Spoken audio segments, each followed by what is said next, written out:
Today's episode is brought to you by Performance Inspired Nutrition, PI-nutrition.com.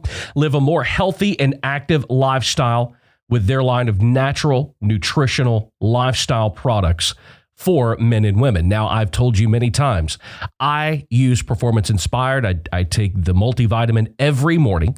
Plus, I do the Diet and Energy Ripped Whey protein powder, and I mix it up. I make a shake every morning. It's filling. It feels awesome. But don't just take my word for it. They're customers. I'm all about PI Nutrition. It's a no BS company, and the products are high quality and safe. I use amino, protein, vitamins, and recently started taking ZMA. I wake up feeling 20 again. That comes from Johnny. How about this review from Nicole? The Ripped Whey is awesome. I feel better than I have in 18 years. That's very similar to my experience. It tastes great and is very filling. PI products are exactly what they say they are. All natural, full of nutritional benefits. Now, again, the key word here is all natural. The Performance Inspired mission is to help inspire people to live a more active and healthy lifestyle by offering honest, natural, and trustworthy products. Charity and the desire to inspire others are what drive Performance Inspired every single day. They are honest, without all the misleading or overhyped marketing, and they offer meaningful formulas without risky or unproven ingredients. I'm telling you folks, if you want to feel better, you want to get healthy, you want to lose some weight, you need to check out Performance Inspired Nutrition, PI-nutrition.com. Find the products that you want, put them in your cart before you check out.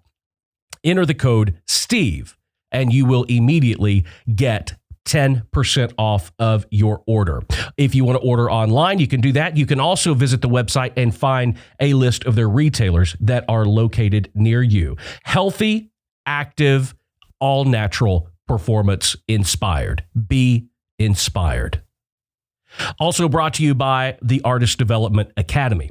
If you are an aspiring singer, songwriter, artist, producer, and you are struggling and looking for that way to take your career to the next level, you can do no better than artistdevelopmentacademy.com, where members get access to an entire library of online courses that walk you through different topics, including songwriting, production, everything you need to know about the music business. Courses are all taught by industry insiders and professionals. So I found that success in anything always comes down to having the information, the access, and the guidance. We offer it all at artistdevelopmentacademy.com. Right now, you can get an all-access membership, which gives you access to the entire library of existing online courses. Plus, you will get access to the brand new course that's uploaded every single month. You also get access to our members-only live stream events where you can ask questions and get direct feedback from industry insiders. You also get access to our members-only forum where you can post your work for feedback. You can get to know other members of the Academy where you can find co-writers and collaborators. Plus, you can read some interesting articles that are posted by myself, plus other industry insiders to help you take your career to the next level. You can find it all at artistdevelopmentacademy.com. At checkout, enter code STEVE, get 30% off your all-access membership today at artistdevelopmentacademy.com. Today's episode is not what I was planning. It is not what I had in the can, so to speak.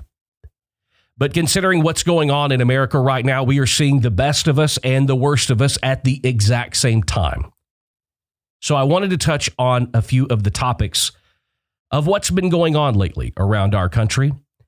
And it's a kind of a departure from the normal topics that we get into and talking about success in life and music and business. But I feel there's nothing more important to talk about right now than what's going on in our country. That's coming up today on the Steve Freeman Podcast. You're listening to the Steve Freeman Podcast, the real, raw truth about the pursuit of success in music, business, and life. Here's your host, hit songwriter, multi-platinum selling producer, and serial entrepreneur, Steve Freeman. You know, over the weekend, especially on Saturday, I found myself having an array of emotions. I titled today's episode, The Best of Us and the Worst of Us, because it seems like we are seeing, and it's almost hard to stay focused because we see such a swing in our day-to-day lives. For example, on Saturday, mid-morning, I started paying attention to what was going on with SpaceX and NASA with the launch of the first manned space rocket launch that was built by a private company, being Elon Musk's SpaceX. I'm old enough to remember what it felt like and how exciting space travel used to be. And the possibility, whether you believe we went to the fucking moon or not, it doesn't matter. It was still exciting. Astronauts were an exciting thing. There was something awful American and intrinsic to who we are as Americans to look to the skies and think that we've been there and we've done that. So I sat there in awe, almost feeling like I was 8, 9, 10 years old again, watching these men sit in that spaceship, on that rocket, at the top of that rocket, getting ready to be propelled at thousands and thousands and thousands of miles per hour towards the International Space Station. And it made me feel young again. And around 2 o'clock, 2:30, whenever the Dragon rocket took off and successfully made it into orbit, it was an exciting feeling. I immediately got on the SpaceX website and I ordered a t-shirt and a hat because I thought, man, this is a proud moment for our country. That didn't last very long. I started getting text from friends here in Nashville and all over the country, mostly friends that live in bigger cities, asking me if I had seen anything going on about the protests that were going on, the I Still Can't Breathe rallies in response to the murder of George Floyd early in the week in Minneapolis. I even responded, I had, and I've said before, I don't watch a lot of the news. I feel like I never feel positive. I never feel good as a human being, as an American or anything else after watching the news. So I kind of started a policy of trying to inform myself through other areas without having to watch the news. Because if it bleeds, it leads, and everybody uses a good controversy and they never let it go to waste. Well, I try not to watch the news. But as the sun started going down and started setting and some of these rallies were over, the tone here in Nashville took a very different turn. I have seen on social media and through some of the coverage, some of the cities and what happened in other cities. I am not going to talk about what happened in other cities. I'm going to talk about what I saw and what happened in mine on Saturday night. Living in Nashville, we have a very diverse population.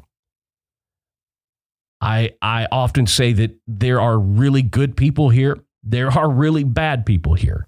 I don't think that makes Nashville unique from any other city in the country. But what I saw Saturday night was not the best of us. And I want to be real honest about what I saw. And what does this mean? I don't really know. I do want to state some facts and some figures and some things that have been verified. But as the sun started setting on Nashville, things took an ugly turn. I did something I never do, which is turn on the news. And of course, they had horrible report. I don't know who these reporters were. I don't know if they were the intern program and the camera operators. It was hard to watch because it was almost like nobody knew what they were doing. And I don't mean that mean or rude or negative towards the reporters on the ground. I appreciate them being there. But it was like the cameramen didn't know how to hold a camera and the reporters had no idea how to speak publicly. It was strange. It was hard to watch. And it seemed to be that way on every single channel that I went to. But here Saturday afternoon on Legislative Plaza, there was a rally, a very peaceful demonstration and rally, protest, if you want to call it a protest. But it was peaceful. There were black people, there were white people, there were Hispanic people, there were Asian people of every race, color, ethnicity, sexual orientation. Everybody was there so that the message could be heard, because there is strength in numbers. But then something happened. Then once that rally, the peaceful organization of people coming together, once that was over, the sun started to go down. It turned ugly.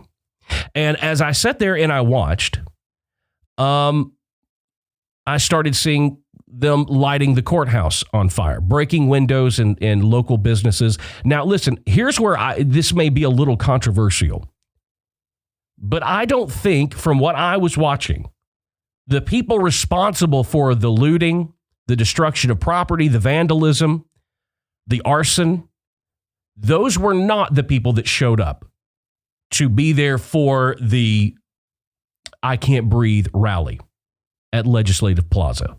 Two very different groups of people. I'm all for people assembling. I am all for people protesting. What happened in Minneapolis is a crime. It was murder in my eyes.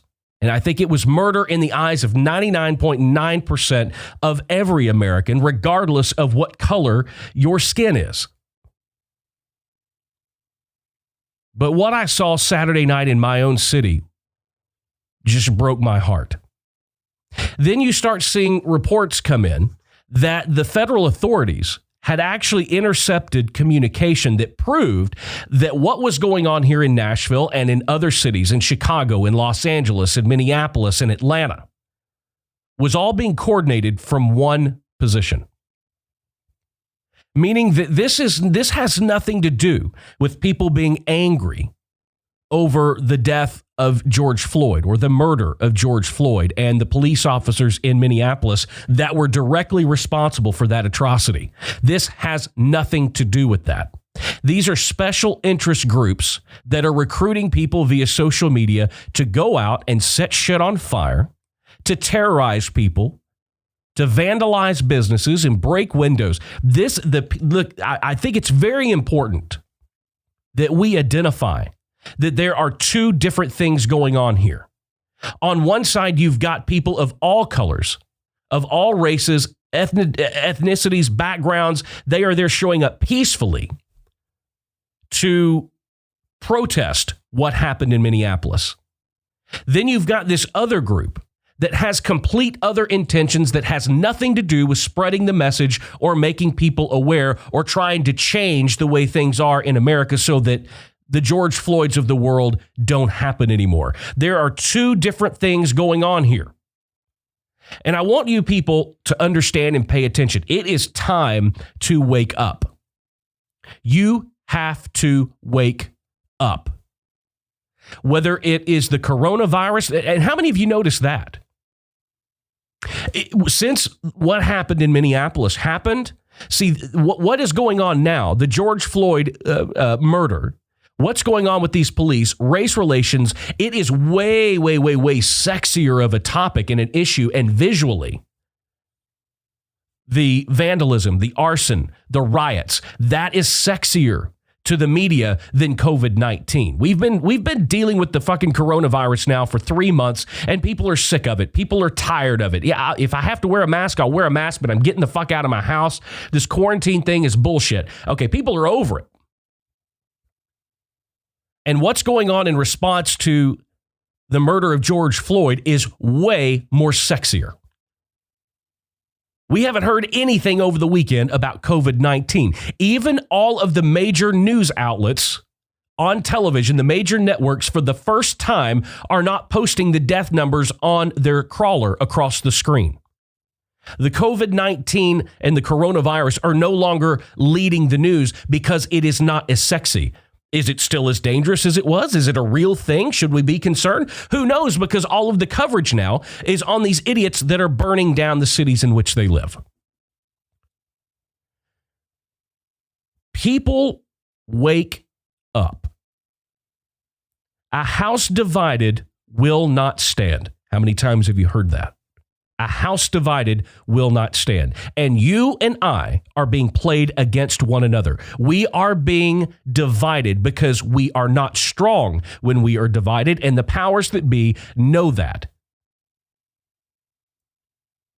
Going back to what I said a minute ago, there are two different things going on here. You've got people that are of the right mind and the right intention that want to bring awareness and stand up and fight for their rights and the cruelty that is going on when it comes to racism in our country, whether it's from police officers to people of color, or whether it's white people to black people to white people, brown people to yellow people. It doesn't fucking matter. There are people that are standing up against that are taking this situation to say enough is enough. But those are not the people burning down your fucking neighborhood. There is another group of people that are well organized that are using this tragedy to their benefit to further divide us as a people and further divide us as a country. Because when we are divided, we are fearful. We are scared. And people, powers that be, whether it's our government, local, city, state, federal, it doesn't matter. They use fear to control us. It's been demonstrated over the last 3 months with COVID-19 and the coronavirus. It's right there in black and white. It even got to a point where when this whole thing started, it was about everybody being scared, everybody protecting themselves, everybody wearing a mask, everybody wearing gloves, everybody washing your hands. And then once they established fear, they were able to start dividing even the fear and the coronavirus along political lines. Now, if you go out into public and you're wearing a mask, you're a liberal. If you're not wearing a mask, well, you're a conservative. And then it gets broken down even more than that. If you're wearing gloves and a mask, you're a Democrat. If you're not wearing a mask, then you're a Republican. All that is done intentionally to divide us and keep us afraid so that we can be controlled. The only people that win in a situation where fear prevails and control is dominant is the puppet master. And right now, we are allowing all of these situations, whether it be COVID-19, whether it be Donald Trump, whether it be Joe Biden, whether it be George Floyd, whether it be the Minneapolis Police Department, they are using each one of these things as a wedge to drive in between us, because the further apart we are, the easier we are to control. And I'm here to tell you, after watching what I watched go on in my city on Saturday night, I am not convinced, and I will not believe, that the people that showed up at that rally to protest are not the same people that were trying to light the courthouse on fire, that were drawing graffiti on the police cars and on the courthouse and on different just buildings that have just around. Those are not the same people, because I want to tell you what I saw. And again, I don't know if this is the same thing in your city, wherever you are, but this is what I saw in my city. What I saw even after the rallies were over and they still wanted to protest, what I saw were lines of police officers having conversations with black people. There were black people there holding up signs. I can't breathe. Black Lives Matter. Whatever their sign wanted to say, whatever message they're trying to convey, I saw them peacefully standing in front of police officers, and in most cases having conversations, very lighthearted conversations with them, and trying to engage in some sort of dialogue. That's what I saw. When the other shit started, what I saw was a bunch of white trash white people. The only people on the news, on TV, that I saw with my own eyes throwing water bottles at the police were white people. The guy that started the fire at the courthouse, white guy, white thug. Okay, this is not the same people. We cannot blame the riots on the people that are assembling peacefully to protest and rally against what happened to George Floyd in Minneapolis. This is a well-orchestrated puppet master situation. And I keep seeing people post things on social media about how do we change things? How do we change things? And look, I'm going to say this because I don't lean heavily one way or the other on either side of the aisle, Democrat or Republican. There are things about both that I stand for. I don't want to color myself with one brush. If you want to change things in America, and I'm even going to give the people doing the looting and the vandalism, I'm going to give them the benefit of the doubt. And let's say they are doing what they're doing because they want to change things. Okay, listen up very carefully to this. How about casting a vote instead of a rock? Because see, the people that are showing up and rioting, not the people showing up and rallying and protesting and holding signs and shouting and chanting, not those people. I'm talking about the fucking morons that are burning our cities down. Those are the same people that will show up and chunk a Molotov cocktail. Those are the same people that will show up and chunk rocks and bricks through innocent businesses' windows and graffiti the sides of buildings. Those people will show up to do that shit, but they will not show up on election day. It is more important to them to cast a stone than cast a vote. If you want to change this shit, stop picking up rocks and start picking up a ballot.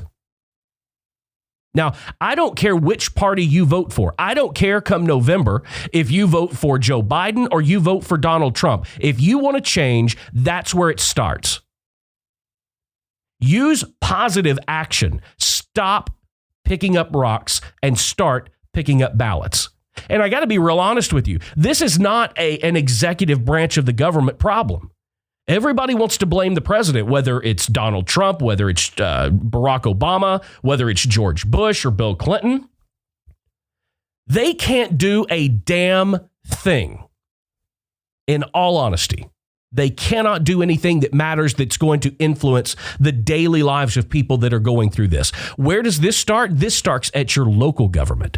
Actually, if you want to be real honest about this, and this gets touchy, this starts in the home.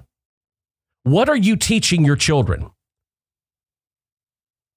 This is a generational problem. We keep seeing, I saw memes and pictures on social media of atrocities that were happening against black people 50 years ago. And then here we are, and the next picture is George Floyd. No, things haven't changed because the mentality hasn't changed. This starts in the home. But once you go past the home, this starts at local government. It starts at city government. It goes to state government. Then it goes to the federal government. The people, and especially like in this situation with George Floyd, yes, those police officers, every single one of them, the one, I don't remember his name, the one that actually had his knee on George's neck, he has been arrested, he has been charged with murder. But every other cop that showed up to that scene, they should be charged as accessories to murder. Because they were there and they did nothing. That is the definition of an accessory. They partook in the action itself by not preventing it. We have to hold those people responsible. No matter how bad you think you want to or that you can, there's no amount of rally, there's no amount of protest, there's no amount of rioting that can make the people in charge that are responsible for holding those people accountable than those people themselves. And those are elected officials. So again, instead of casting a stone, how about casting a ballot? Stop worrying about Joe Biden and Donald Trump and start thinking about your local city government. Start thinking about your city council. Start thinking about your mayor's office. Start thinking about your state representatives and your state senators and your governors.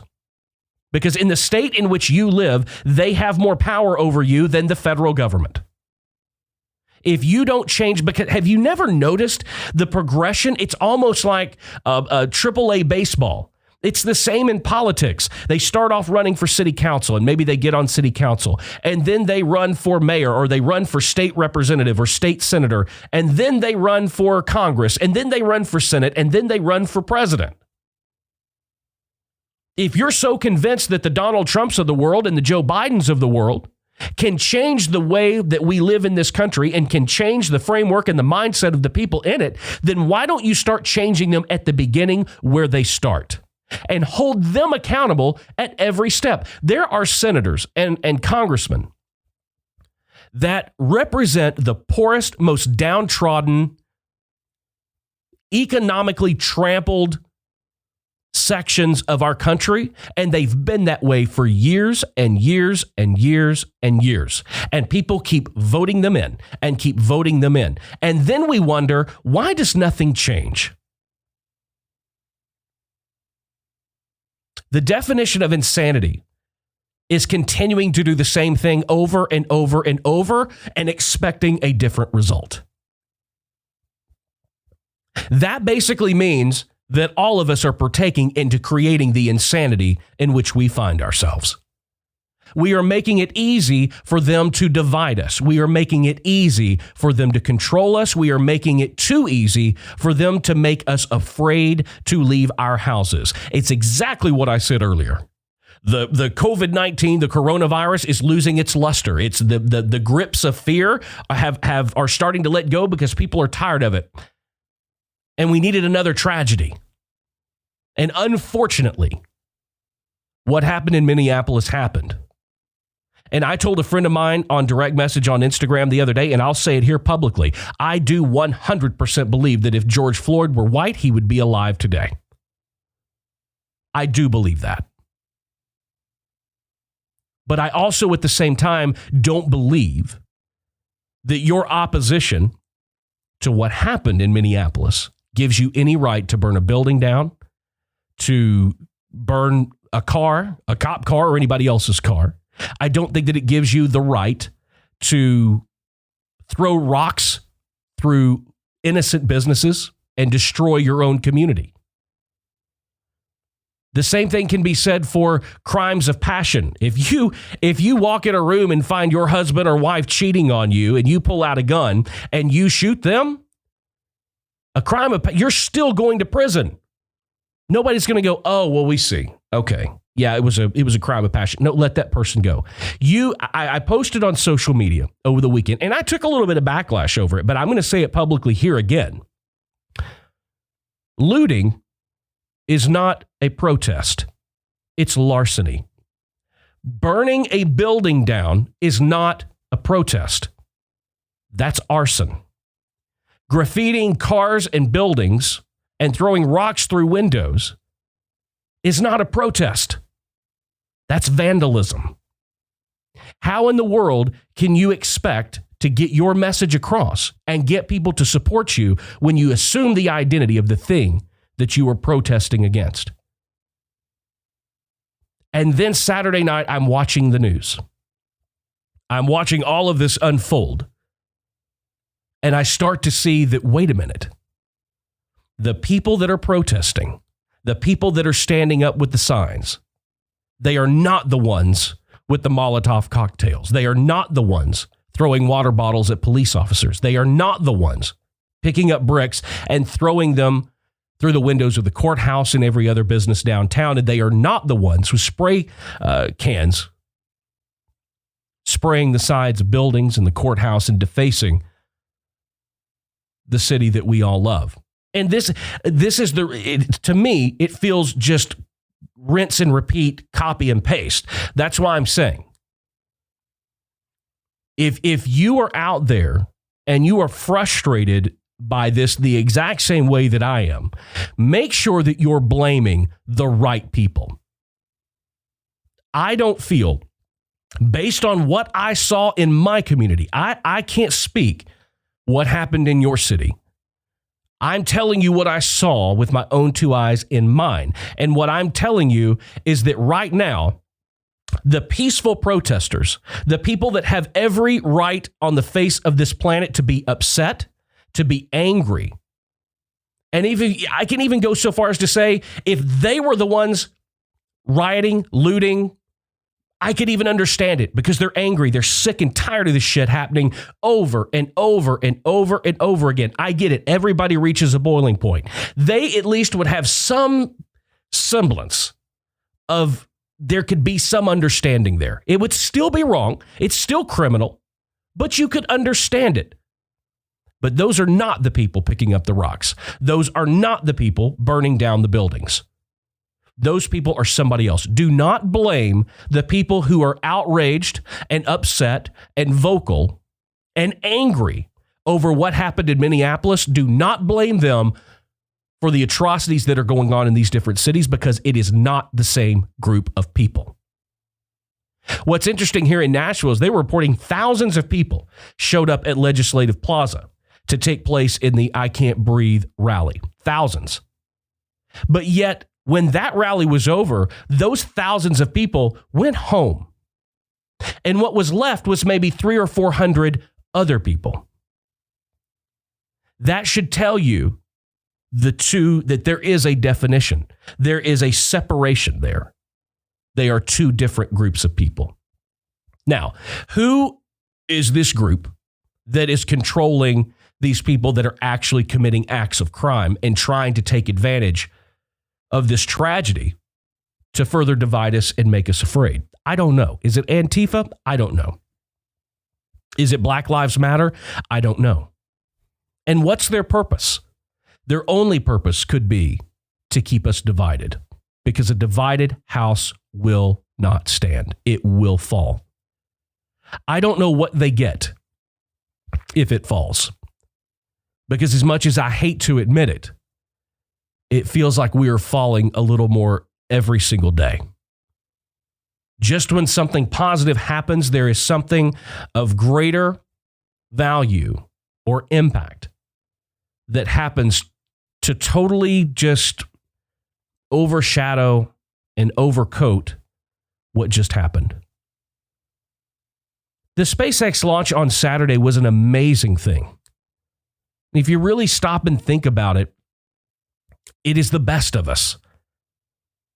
We watched two people that in days past, we revered astronauts in this country. They were gods in this country. Before we started praying to and idolizing NFL quarterbacks and point guards, we idolized astronauts. They were the original superstars. And it seemed like for just a few minutes on Saturday that maybe we were going to get back there. That we were watching something amazing, that a private individual in a private company had created these rockets and created this system of space travel that would make it possible somewhere within the next 10 to 20 years that you, as a regular consumer, regular citizen, regular Joe Schmo, might be able to strap into one of these things and take a look at our world from 1,000 miles away.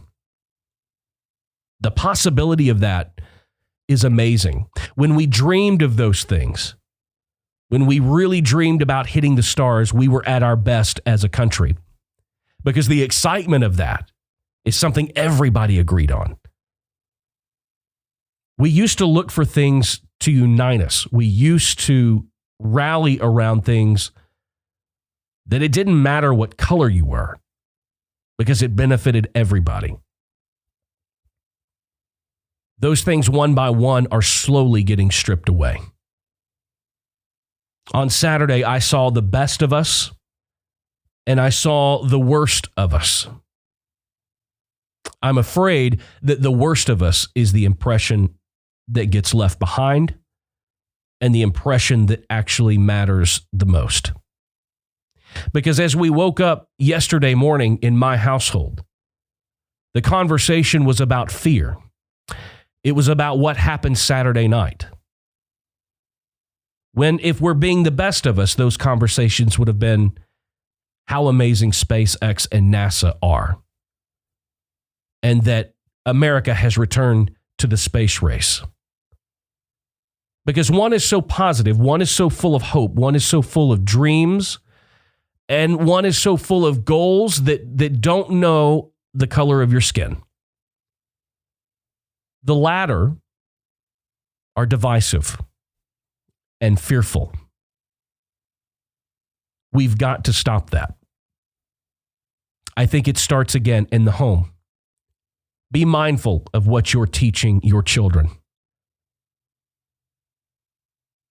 I think that 99.999% of all people, regardless of your race, the color of your skin, your sexual orientation. I think we all agree that what happened in Minneapolis is a tragedy we're sick of seeing. Yes, there is a portion of our people, of our citizens, that are racist and will never see beyond the color of someone's skin. I think all of this starts when we admit to ourselves there is nothing we can do to change that. You cannot fight a mindset. You cannot fight a mentality that has been impressed and imprinted on someone from such an early age. But I do also believe they are not the majority. They are literally the less than 1%ers. The rest of us 99%ers, we do have to be vocal. We do have to make it understood that we will not stand quietly by when things like this happen. But at the same time, the rest of us 99%ers have to also stand up against the people that are rioting, that are looting, that are burning our cities for no other purpose than to divide us further, to make us think that that 1% is actually 40 or 50 or 60%, and to keep people afraid. I, for one, refuse to be afraid. I don't want my friends to be afraid. I don't want my children to be afraid. I don't want my family to be afraid. I don't want my friends of color to be afraid to leave their house, as Charlie Hines talked about in the other day's episode. That breaks my heart. We have got to find the things that unite us and focus on those things and stop giving these people that want to divide us, keep us fearful, and control us. We've got to stop giving them the power. The more we focus on them, the more power that we give them over us and over our way of life. That's about all I have to say on it. I actually could say a lot more. But I choose to try to start focusing on the positive. And the reason that I really wanted to do this episode today was to make sure that you knew, that you understood, that you are informed. There are two different things going on here. There are two different types of people. There are the people that are angry, that are upset, that are frustrated, that have had it. They are sick of this happening, and you can count me among them. But they are not the groups that are vandalizing, that are burning buildings down, that are drawing graffiti on buildings, that are throwing rocks and bottles of water at police officers and anybody else. That is a different group of people. And I think it's going to take all of us over here that show up at the rallies and that show up at the protest and do so peacefully. It's going to take all of us to band together to shine a light on the group that is really causing the problem.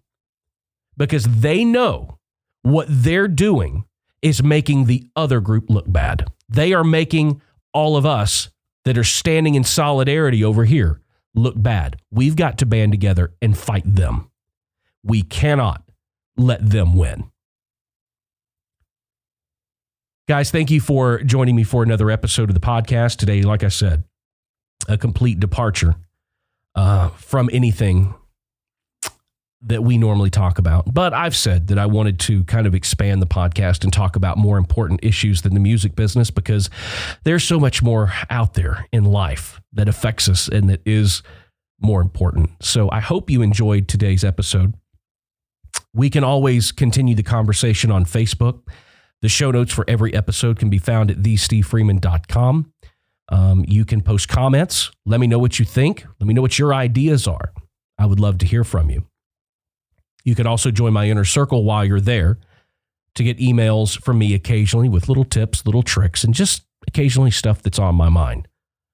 But you can find it all there at thestevefreeman.com. Don't forget, rate, review, and subscribe to the podcast no matter where you're listening. If you're on iTunes, Apple Podcast, Google Podcast, iHeartRadio, Spotify. I appreciate you all listening. I appreciate you all being here. I consider every single one of you a part of my family. So when I say that I get fearful and I get scared for my family, all of you are included in that as well. Thank you for being here. And don't forget, keep being creative. Keep pressing the boundaries. There's nothing wrong with being independent. And love everybody. We'll see you in the next episode. Thanks for joining us for the Steve Freeman Podcast. Be sure to subscribe and follow Steve on social media at the Steve Freeman.